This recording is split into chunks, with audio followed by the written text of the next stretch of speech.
2024 has generally been good to us action anime fans. We're still halfway through, and for those of you who've been keeping track, we already had a plethora of exciting shows to enjoy. That's even if we discount sequels of popular franchises that have carried the torch from the previous decade's hard hitters. I know it may be hard to know where to start, so that's what today's list looks to do. I'll be sharing what I think are the 10 best action anime for you to watch. Let's begin the list.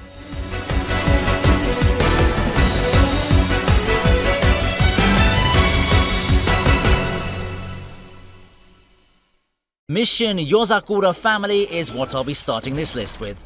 さあ、兄弟喧嘩の時間だ。ごめんね、兄ちゃん。 Given the whole setup of a family of secret agents living double lives in school, it's very easy to fall into the trap of comparing this anime to the ever-popular Spy Family. On the other hand, Mission Yozakura Family takes that marginally similar setup in a different direction, opting to go for more chaos and action as opposed to the more heartfelt slice-of-life-ish moments. I mean, that's not a bad thing either, and it sets up a nice, nifty identity for the Yozakura family, with it being done in the vein of a more typical shonen action series. It's an action comedy that I feel like has gone under the radar a bit for how entertaining it can become at times. Unhinged, chaotic and such are apt descriptions of what it looks to do, but underneath the funny and hype moments are still some dramatic segments to help the audience settle in and relate with the characters. If you're a 20-something-year-old and remember Hitman Reborn, that's more of what you're going to have to expect with this anime. Witch and the Beast is up next at number 9.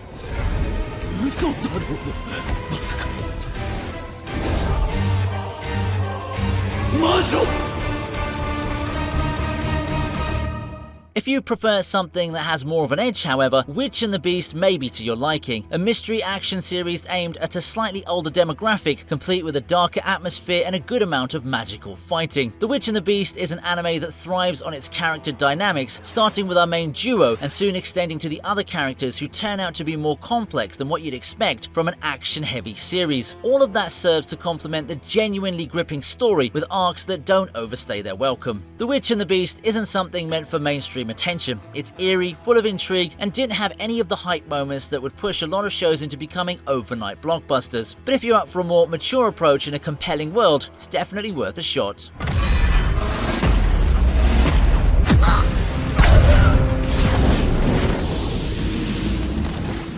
At 8, here's Unwanted Undead Adventurer.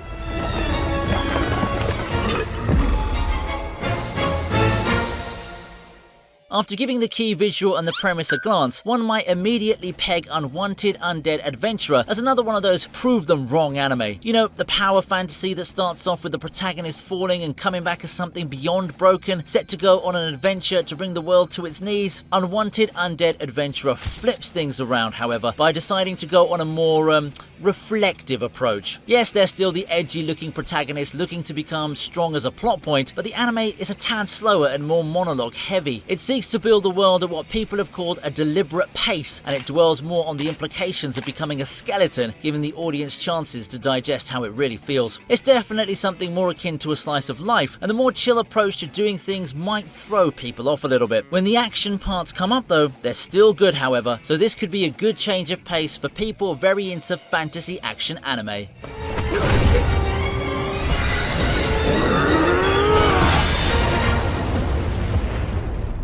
At number 7, it's the wrong way to use healing magic.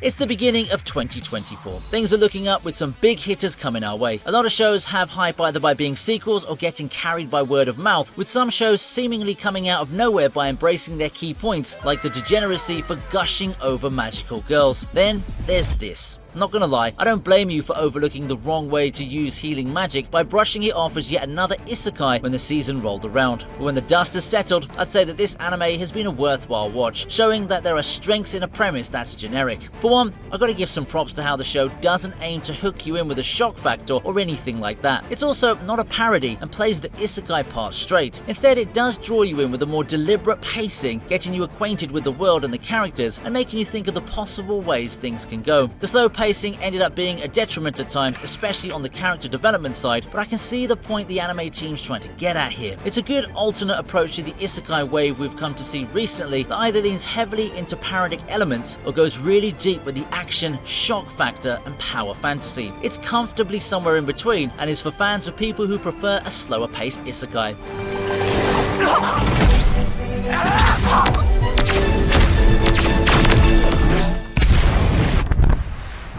An archdemon's dilemma finds itself right before the halfway mark.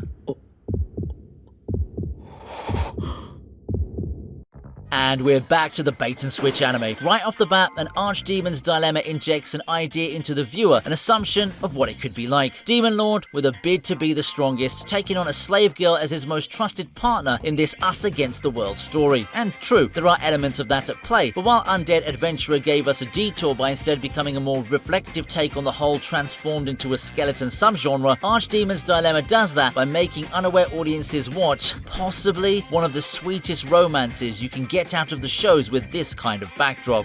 What? Not to say there's no action or flexing or the sort, there is loads of it in fact. What truly sets this series apart from its kin is its surprising focus on a budding relationship between our main duo, both of whom are awkward and charming in their own right. People have compared it to something like Gomi-san, and to have that kind of comparison in an isekai series with magic and slavery is hilarious in its own right, but it kinda makes sense when you think about it. This is one underrated treat for romance lovers out there. Now, don't go anywhere. We'll be right back, but not before asking you for a like if you've enjoyed what you've seen so far. Make sure you've turned on the notification bell to be updated by all my latest videos too. Thank you. Off the break now, we're not letting up with our next entry, Ninja Kamui.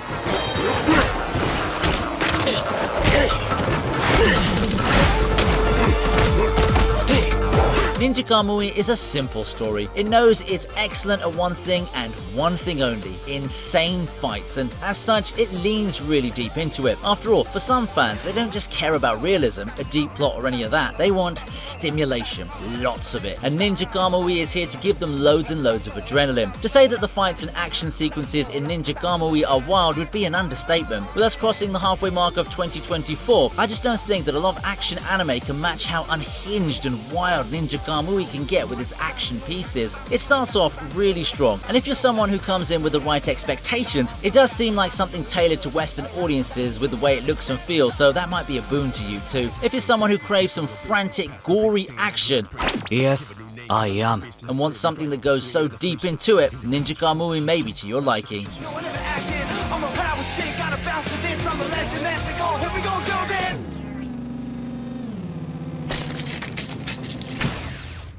To move on, we have Go Go Loser Ranger. やってられねえよ、こんな茶番。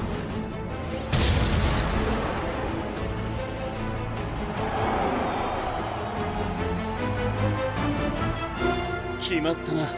CM だ。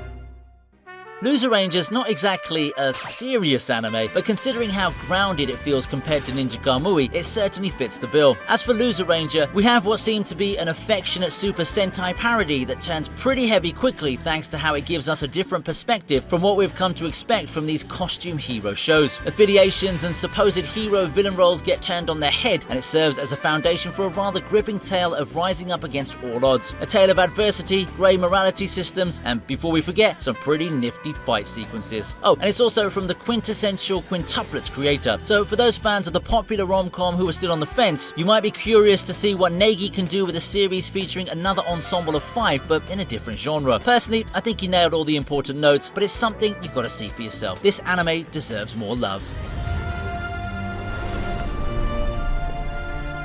必殺ヤマタノオロチ。決まったぜ。 We begin the top 3 now with Windbreaker.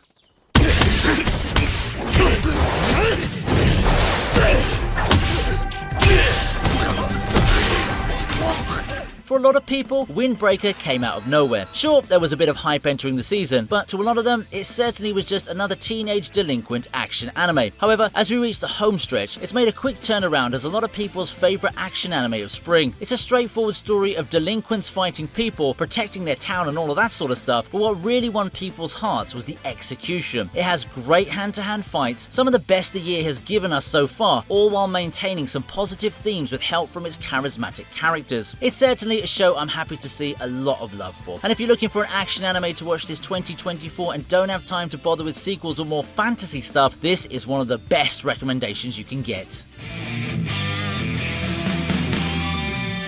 Kaiju number 8 stands proud in second place.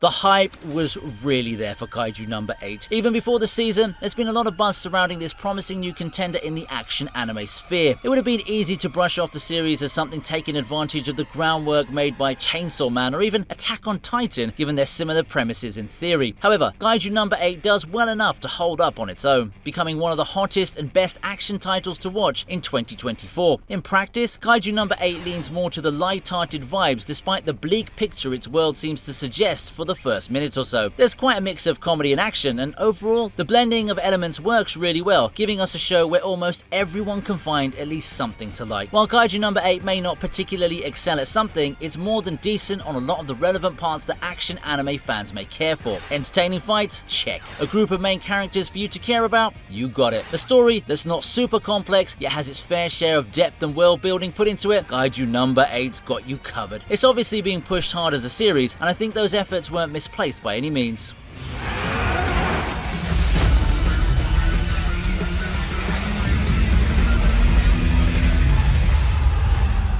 Speaking of pushed hard as a series, you have to be living under a rock to at least not hear of Solo Leveling.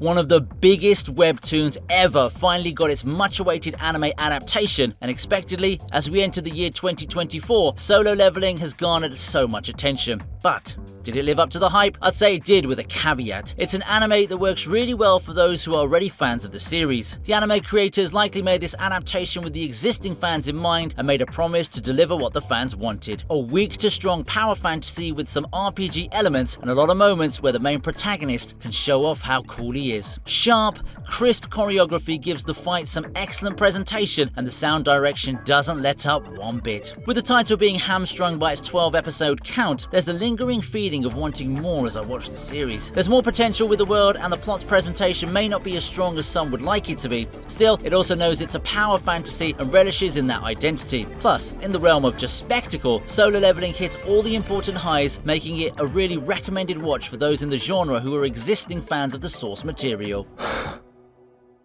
よろしく頼む。